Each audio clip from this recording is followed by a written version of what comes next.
Welcome back everyone. Next test पर आ जाइए। यह है practice set number 92 UPPSC PCS के लिए सीरीज चल रही है। 20 इंपॉर्टेंट प्रश्नों की प्रैक्टिस करेंगे। चलिए स्टार्ट करते हैं।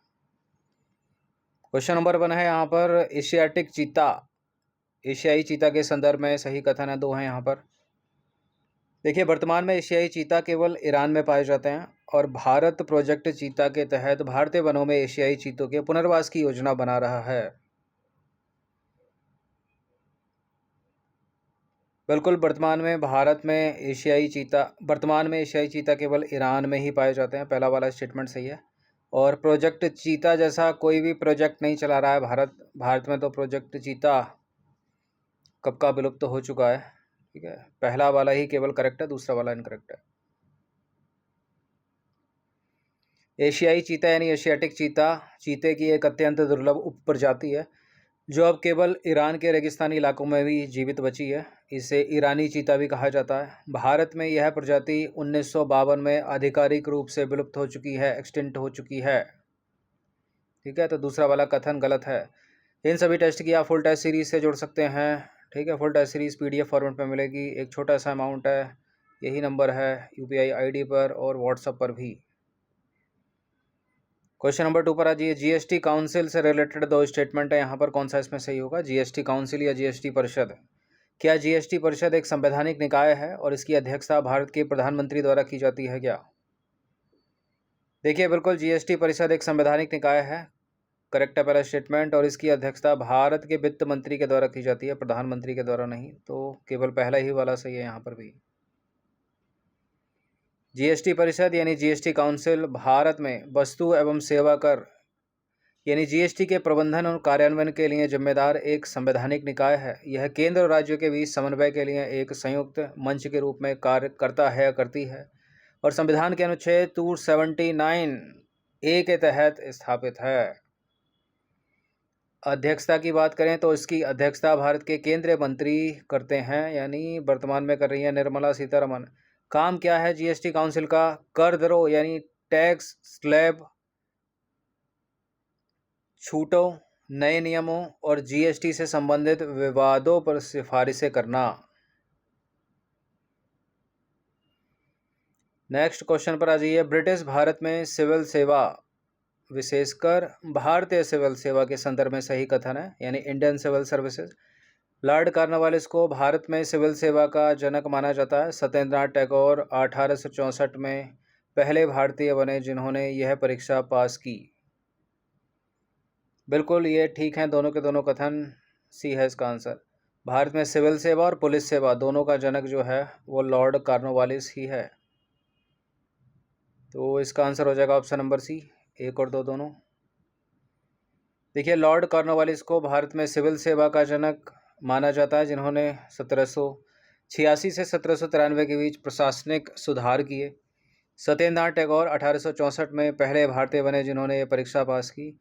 यह सेवा 1947 में भारत और पाकिस्तान के विभाजन के समय तक जारी रही, जिसके बाद यह भारतीय प्रशासनिक सेवा यानी आईएएस में परिवर्तित हो गई। वान कन्वेंशन या संधि संबंधित है किससे? मृदा संरक्षण से, रासायनिक हथियार, प्रवासी प्रजातियों या फिर पर्यावरण प्रदूषण। वान कन्वेंशन संबंधित है प्रवासी प्रजातियों से।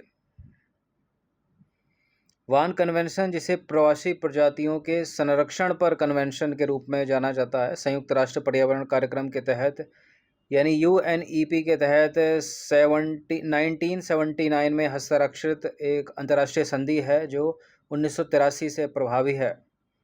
यह समुद्री, स्थलीय और पक्षी प्रवासी प्रजातियों को उनके पूरे प्रवास क्षेत्र में संरक्षित करने के लिए कानूनी ढांचा प्रदान करता है, करती है। ठीक है, जो माइग्रेटरी स्पीसीज होती हैं।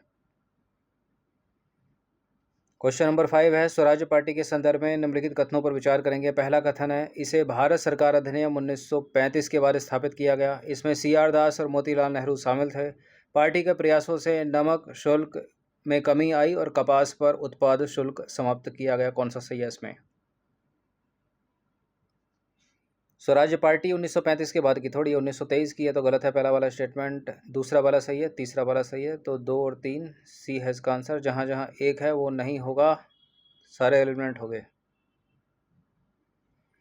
ठीक है। स्वराज्य पार्टी की स्थापना हुई थी 1 जनवरी 1923 को। चित्तरंजन दास जो कि इसके अध्यक्ष थे और मोतीलाल नेहरू जो इसके सचिव, ठीक है, इनके द्वारा की गई थी। मुख्य नेताओं की बात करें तो देश बंधु चित्तरंजन दास, मोतीलाल नेहरू और साथ में विट्ठल भाई पटेल और हकीम अजमल खान।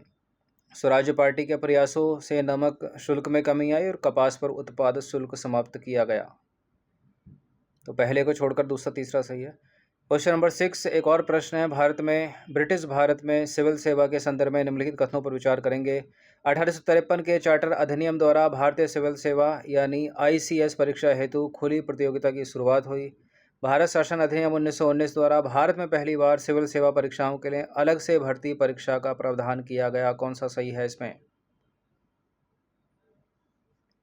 बिल्कुल, पहला भी सही है, दूसरा भी सही है। ये दोनों के दोनों जो हैं कथन सही हैं, तो सी है इसका आंसर। क्वेश्चन नंबर 7 पर आ जाइए। आयुष मंत्रालय ने निम्नलिखित में से किन वैकल्पिक चिकित्सा पद्धतियों को आयुष प्रणाली के रूप में मान्यता दी है? सिद्ध, यूनानी, सोवा रिगपा, प्राकृतिक चिकित्सा। आयुष मंत्रालय ने वैकल्पिक चिकित्सा पद्धतियों को आयुष प्रणाली के रूप में मान्यता दी है। सिद्ध को भी दी है, यूनानी को भी दी है, सोवा रिगपा को भी दी है और प्राकृतिक चिकित्सा को भी दी है। सभी को दी है। इसका आंसर हो जाएगा ऑप्शन नंबर वो वाला जिसमें 1 2 3 4 होते हैं, 1 2 3 4। देखिए, आयुष मंत्रालय ने भारत में 6 प्रमुख पारंपरिक और वैकल्पिक चिकित्सा पद्धतियों को आधिकारिक तौर पर आयुष प्रणाली के रूप में मान्यता दी है। ये प्रणालियां हैं आयुर्वेदा, ठीक है, योग यानी योगा, चिकित्सा, प्राकृतिक चिकित्सा और है यूनानी, सिद्ध, सोवा रिगपा और होम्योपैथी। कितनी है? 6। ऊपर 4 थी इन 6 में से, तो चारों की चारों हो जाएंगी। कार्टाजेना प्रोटोकॉल के संदर्भ में सही कथन है। ये बायोसेफ्टी से संबंधित है और 2002 से प्रभावी है। देखिए, कार्टाजेना प्रोटोकॉल बिल्कुल बायोसेफ्टी से संबंधित है, जैव सुरक्षा से। 2003 से प्रभावी है ये। तो केवल पहला ही यहाँ पर सही है, दूसरा वाला नहीं।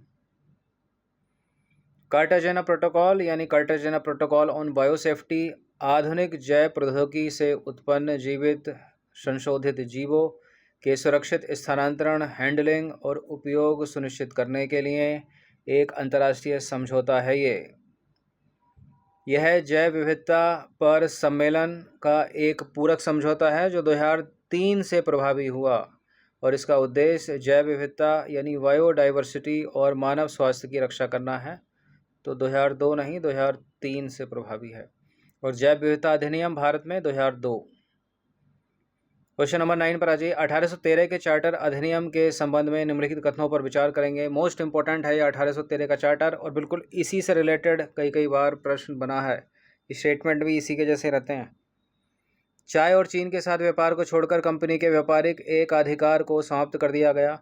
मिशनरियों को भारत जाने और प्रचार करने की अनुमति दी गई और भारतीयों की शिक्षा पर हर साल 10 लाख रुपए के आवंटन का प्रावधान।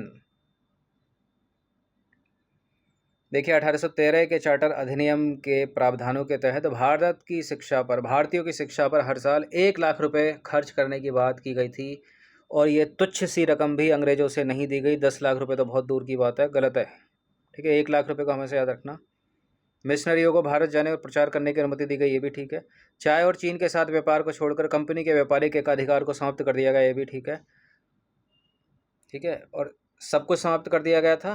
जो बचा था इसमें वो 1833 के चार्टर में। तो यहाँ जो सही होगा वो केवल पहला और दूसरा होगा। तीसरा वाला जहाँ जहाँ है एलिमिनेट कर दीजिए, सारा एलिमिनेट हो जाएगा। तो इस अधिनियम में प्रावधान था कि कंपनी भारतीयों की शिक्षा पर प्रतिवर्ष 1 लाख रुपए खर्च करेगी, न कि 10 लाख रुपए।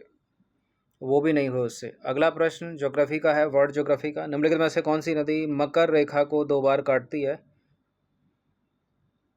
मकर रेखा यानी ट्रॉपिक ऑफ कैप्रिकॉर्न को 2 बार काटती है लिम्पोपो नदी। अगर यहीं आ जाता इक्वेटर को, कौन सी नदी भूमध्य रेखा को 2 बार कौन सी काटती है? तो कांगो उत्तर हो जाता। कांगो या जाइरे की बात है।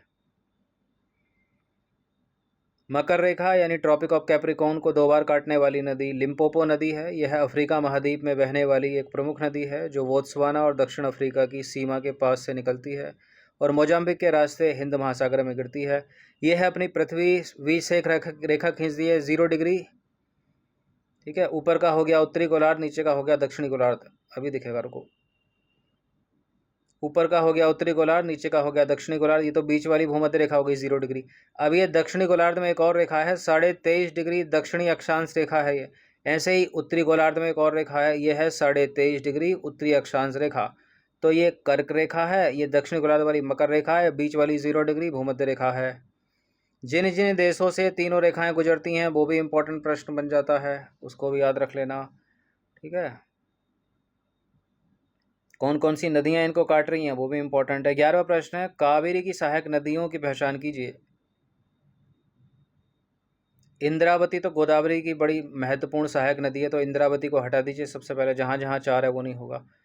कावेरी की सहायक नदियों में हेमावती है, अमरावती है, काबिनी भी है। 1 2 3 हो गया, सी है इसका आंसर। देखिए, कावेरी की प्रमुख सहायक नदियों में है हेमावती, काबिनी, भवानी, अमरावती, न्योल, शिमसा और लक्ष्मण तीर्थ, और यही पूछी जाती हैं घुमा फिरा कर।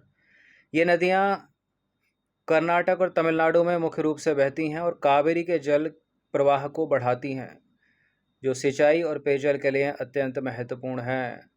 इंद्रावती मुख्य रूप से गोदावरी नदी की सहायक नदी है और ये उड़ीसा, छत्तीसगढ़ और महाराष्ट्र से होकर बहती है। इन सभी टेस्ट की आप फुल टेस्ट सीरीज से जुड़ सकते हैं। ये नंबर है इस पर व्हाट्सअप करके। एक छोटा सा अमाउंट है, इतना कम इसलिए रखा है ताकि सभी लोग इसको इजीली अफोर्ड कर सकें। Full test series PDF format में मिलेगी, पेड टेलीग्राम ग्रुप में आप इजीली प्रिंट आउट कराकर प्रैक्टिस कर सकते हो। अगला इंपॉर्टेंट प्रश्न है, स्वदेशी आंदोलन से प्रेरित निम्नलिखित में से किस प्रख्यात चित्रकार ने भारत माता का प्रसिद्ध चित्र बनाया था? किसने बनाया था? रवि वर्मा ने नहीं, अमृता शेरगिल ने नहीं, अवनींद्रनाथ टैगोर ने। लेकिन यहाँ दो अवनींद्रनाथ टैगोर हो गए हैं, एक में ऑप्शन चेंज करना था रविंद्रनाथ टैगोर। फिलहाल मान लीजिए कि डी में रविंद्रनाथ टैगोर है, अपना उत्तर हम मानेंगे सी, अवनींद्रनाथ टैगोर। या सी कर लो इसको, यहाँ रविंद्रनाथ लिखना था। चलिए एक्सप्लेनेशन पर ध्यान दीजिए। देखिए, स्वदेशी आंदोलन 1905 से प्रेरित होकर, यानी स्वदेशी आंदोलन से प्रेरित होकर प्रख्यात चित्रकार अवनींद्रनाथ टैगोर ने भारत माता का प्रसिद्ध चित्र बनाया। उन्होंने 1905 में इस पेंटिंग को तैयार किया, जिसमें भारत माता को एक तपस्विनी के रूप में भगवा वस्त्र पहने 4 हाथ के साथ दर्शाया गया, जो ज्ञान, भोजन, वस्त्र और आध्यात्मिक शक्ति का प्रतीक है। तो अवनींद्रनाथ टैगोर का नाम याद रखिएगा। क्वेश्चन नंबर 13 पर आ जाइए। भारत के प्राचीन सांस्कृतिक इतिहास के संदर्भ में सर्वतोभद्र पद संदर्भित है किससे? जमींदार से, मंदिर शैली से, ईश्वर के रूपों से या प्राचीन नदी से? इसका उत्तर है मंदिर शैली, ऑप्शन नंबर बी। भारत के प्राचीन सांस्कृतिक इतिहास के संदर्भ में सर्वतोभद्र पद का मुख्य रूप से एक विशिष्ट मंदिर वास्तुकला शैली को संदर्भित करता है। मंदिर वास्तुकला यह एक ऐसा वर्गाकार मंदिर होता है जिसके चारों दिशाओं में 4 कार्यात्मक द्वार होते हैं, यानी उत्तर, दक्षिण, पूर्व, पश्चिम में, जिससे इसमें सभी ओर से प्रवेश किया जा सकता है। संरचना की बात करें तो इन मंदिरों को गर्भगृह के चारों ओर स्तंभों वाली एक प्रदक्षिणा पथ इन मंदिरों के गर्भगृह के चारों ओर स्तंभों वाली एक प्रदक्षिणा पथ होती है, यानी 12 स्तंभों की पंक्ति। एग्जाम्पल दे रहे हैं, उत्तर प्रदेश के देवगढ़ का जो प्रसिद्ध दशावतार मंदिर है वो सर्वतोभद्र शैली में बना है, और नचना, कुथारा और उदयगिरी के मंदिर इस शैली के प्रमुख उदाहरण माने जाते हैं। कृष्णा नदी के बारे में सही कथन है, 2 कथन है यहाँ पर। यह 3 है। यह प्रायद्वीप भारत की दूसरी सबसे बड़ी नदी है। तो पहली कौन सी है? पर गोदावरी है, ये दूसरी है, ठीक है। दूधगंगा और कोयना इसकी सहायक नदियां हैं। यह नदी पश्चिमी घाट में महाबलेश्वर से निकलती है क्या? बिल्कुल, कृष्णा नदी महाबलेश्वर से ही निकलती है, महाराष्ट्र में।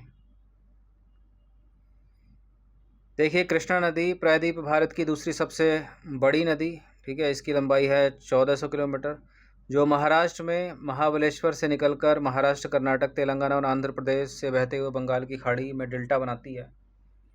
सहायक नदियाँ बड़ी इंपॉर्टेंट है कृष्णा की: भीमा, तुंगभद्रा, मूसी, कोयना, मालप्रभा, घाटप्रभा और दूधगंगा। सबसे ज़्यादा जो इसकी ट्रिब्यूटरी पूछी जाती है वो पूछी जाती है भीमा, तुंगभद्रा, घाटप्रभा, मालप्रभा, कोयना भी, और दूधगंगा को भी याद रखिएगा। प्रमुख बांध जो इस नदी पर बने हैं वो हैं नागार्जुन सागर, श्रीसेलम और अलमट्टी। अलमट्टी कर्नाटक में है, मैच वैच करने के लिए पूछ लेता है। श्रीसेलम तेलंगाना, आंध्र प्रदेश में, ठीक है। नागार्जुन सागर, श्रीसेलम, तेलंगाना, आंध्र प्रदेश। 15वां प्रश्न है, चाय, जूट और चावल की खेती के लिए उपयुक्त काल वैशाखी निम्नलिखित में से किसका स्थानीय नाम है? काल वैशाखी स्थानीय नाम है नॉर्वेस्टर का, ठीक है। ऑप्शन नंबर बी है इसका आंसर। देखिए, काल वैशाखी मुख्य रूप से नॉर्वेस्टर या उत्तर पश्चिमी हवाओं का स्थानीय नाम है। यह बंगाल और असम में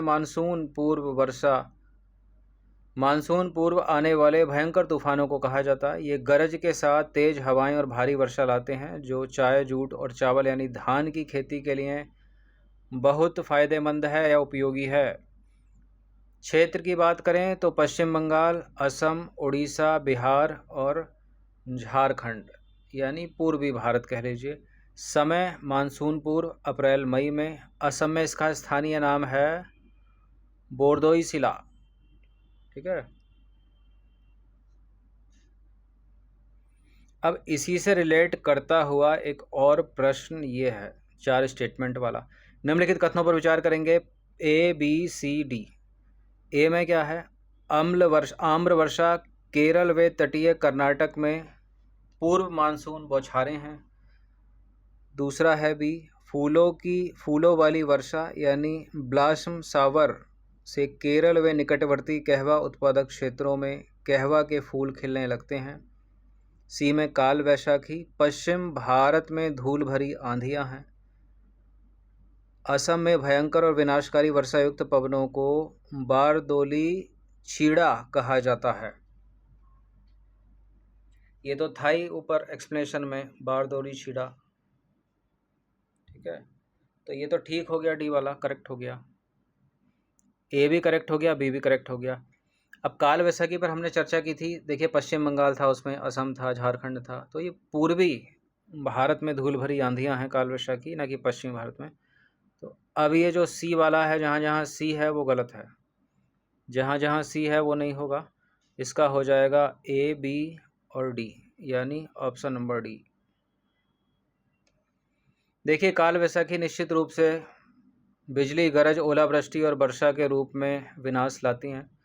हालांकि ये खरीफ पूर्व फसलों जैसे कि जूट, धान और बड़ी संख्या में सब्जी और फलों के लिए बेहद मददगार हैं। यह दोपहर की गर्मी के बाद बहुत वांछित राहत देती है और फसलों के विकास के लिए सूखी मिट्टी को अच्छी तरह से भिगोती है। भारत के गंगा के मैदानी इलाकों में तेज आंधी तूफान को स्थानीय रूप से काल वैशाखी या उत्तर पश्चिम पवन के नाम से जाना जाता है। ये स्थानीयकृत घटनाएं आमतौर पर गरज के साथ तेज पवनों और मूसलाधार बारिश से जुड़ी होती हैं। काल वैशाखी का उद्गम छोटा नागपुर, पठार, रांची और जमशेदपुर शहरों में उसके आसपास होता है। तो पश्चिमी भारत में नहीं, इसलिए गलत है सी वाला स्टेटमेंट। अब जो ऑप्शन नंबर ए था, आम्र वर्षा। आम्र वर्षा ग्रीष्म ऋतु के अंत में दक्षिण भारत में, विशेष रूप से केरल, कर्नाटक और तमिलनाडु में मानसून पूर्व वर्षा आम है। इन वर्षा को आम्र वर्षा कहा जाता है क्योंकि इसके बाद उस ऋतु में आम के फल पक जाते हैं। बोरडोली छीड़ा या छीड़ा कुछ भी लिखा जा सकता है। असम में गर्म ऋतु की या ग्रीष्म ऋतु की स्थानीय आंधी है जो चाय, चावल और जूट की खेती के लिए उपयोगी है। क्वेश्चन नंबर 17 पर आ जाइए। भारत में साइक्लोन यानी चक्रवात के दौरान मौसम सेवाओं को साझा करने के लिए निम्नलिखित में से कौन सी संस्था उत्तरदायी है? IMD, NDMA, त्रिपुरा आपदा प्राधिकरण या ICMR? इसका तो उत्तर ए ही होगा, IMD, भारत मौसम विज्ञान विभाग। देखिए, भारतीय मौसम विज्ञान विभाग जो है नई दिल्ली में स्थित भारत का एक मौसम संसाधन संगठन है। और कौन से मिनिस्ट्री में है ये? पृथ्वी विज्ञान मंत्रालय के अंतर्गत। ये मिनिस्ट्री इंपॉर्टेंट है, याद रखिएगा इसको। क्वेश्चन नंबर 18 पर आ जाइए। निम्नलिखित में से कौन सा कथन सही नहीं है? पृथ्वी के वायुमंडल की पहली परत को क्षोभ मंडल कहा जाता है। एस्किमो ध्रुवीय क्षेत्र में पाए जाते हैं। गल्फ स्ट्रीम एक ठंडी जलधारा है। जेट धाराएं भूस्थैतिक पवनों का एक विशेष रूप हैं। कोई गलत है? सारे सही लग रहे हैं तो। सारे नहीं सही हैं। गल्फ स्ट्रीम एक गर्म जलधारा है, ठंडी नहीं है, तो यही आंसर है। सी गलत है यहाँ पर। ये जितनी भी ठंडी गर्म जलधाराएं हैं सब पता होनी चाहिए आपको ज्योग्राफी में। तो पृथ्वी के वायुमंडल की पहली परत को क्षोभ मंडल कहा जाता है, इंग्लिश में ट्रोपोस्फियर। यह पृथ्वी की सतह के सबसे निकट की परत है जो स्थान के आधार पर सतह से लगभग 7 से 20 किलोमीटर तक फैली हुई है। गल्फ स्ट्रीम जो है अटलांटिक महासागर में बहने वाली एक अत्यंत शक्तिशाली, गर्म और तेज गति वाली समुद्री धारा है, यानी ये वार्म करंट है। यह मैक्सिको की खाड़ी से शुरू होकर अमेरिका के पूर्वी तट के साथ उत्तर की ओर बहती है और फिर यूरोप की ओर मुड़ जाती है, तो सी इनकरेक्ट हो गया। एस्किमो की बात करें, एस्किमो जनजाति स्वदेशी सर्क पोलर लोग हैं जो पारंपरिक रूप से पूर्वी साइबेरिया यानी रूस से अलास्का यानी संयुक्त राज्य अमेरिका, कनाडा और ग्रीनलैंड यानी जो डेनमार्क का पार्ट है तक उत्तरी सर्क पोलर क्षेत्र में रहते हैं।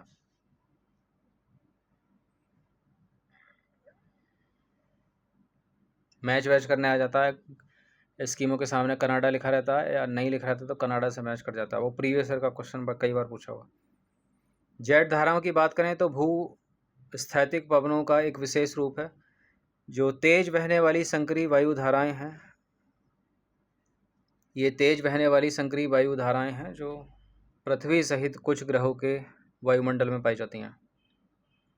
चलिए, भारत में पश्चिमी विक्षोभ लाने वाली जेट स्ट्रीम कौन सी है?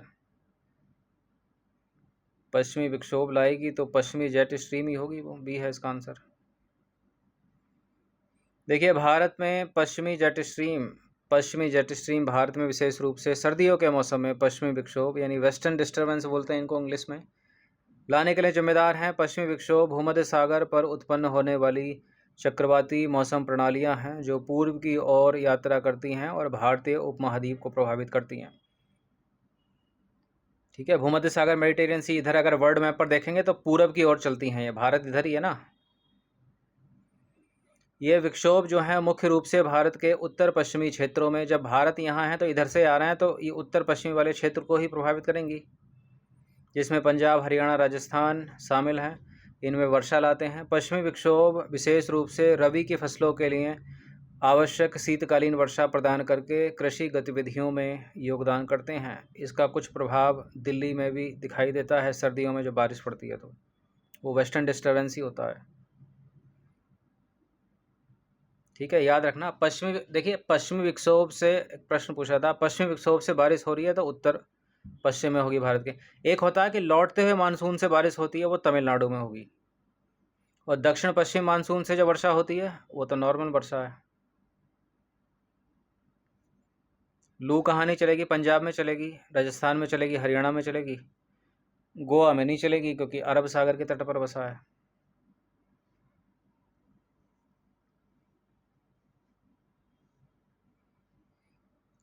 तो लू जो है एक तेज, गर्म और शुष्क ग्रीष्मकालीन हवा है जो भारत के उत्तर पश्चिमी भागों में चलती है। यह गर्मियों के महीनों में पंजाब, राजस्थान, हरियाणा जैसे राज्यों में प्रचलित है। गोवा में लू नहीं चलती क्योंकि यह तटीय क्षेत्र में स्थित है और यहाँ की जलवायु प्रतिरूप अलग है। समुद्र के प्रभाव के कारण तटीय क्षेत्रों में सामान्यतः मध्यम जलवायु होती है जो तापमान को नियंत्रित करती है। अरब सागर के किनारे है गोवा। ठीक है, 35 डिग्री का रहता है साल भर तापमान। हो गए क्या 20? चलिए, तो 20 प्रश्न कंप्लीट हो गए हैं इंडिया और वर्ल्ड की ज्योग्राफी के।